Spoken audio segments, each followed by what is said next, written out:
सगळ्यांचं विदर्भ स्पेशलमध्ये मनापासून स्वागत आहे. तर आज आपण बनवणार आहोत खारवड्या.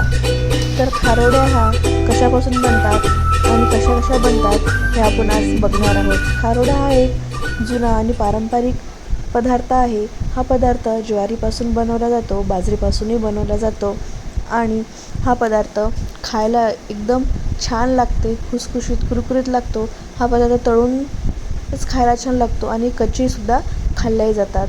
तर आपण कसं बनवायचं, कसा हा पदार्थ जुने लोक बनवत होते, खात होते आणि राहत होते, तर आपण बघूया वन बाय वन स्टेप.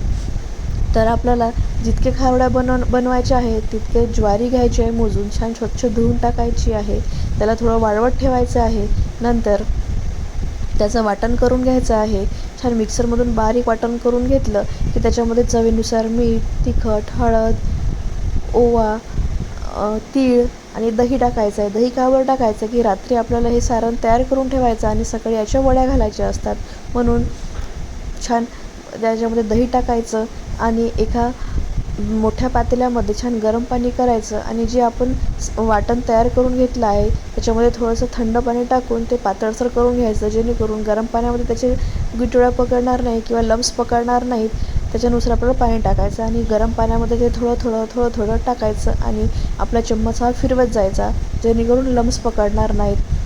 बघा तर किती छान त्याच्यामध्ये गेलेलं आहे पातेल्यामध्ये त्या, आणि लम्स पकडणार नाही. अशा प्रकारे आपण चम्मच फिरवत राहायचा आणि याला उकड येतपर्यंत झाकण ठेवून द्यायचं. असे बुडबुडे निघाले की समजायचं हे झालेलं आहे आणि याला रात्रभर आपण शांततेनं ठेवून द्यायचं. सकाळी उठल्याबरोबर याच्या छान छोट्या छोट्या वड्या टाकायच्या आणि ह्या वड्या उन्हामध्ये छान कडक वाळू द्यायच्या आणि नंतर काढून घ्यायच्या आणि तळून घ्यायच्या. तळून घेतल्यावर ते आंबा, शेंगदाणे आणि थोडंसं मीठ टाकून खायला सुरुवात करायची. अत्यंत सुंदर आणि चविष्ट लागतात. तर चला बघा, आपण ह्या वड्या टाकलेल्या आहेत. तर तुम्हाला हा व्हिडिओ आवडला असेल तर धन्यवाद.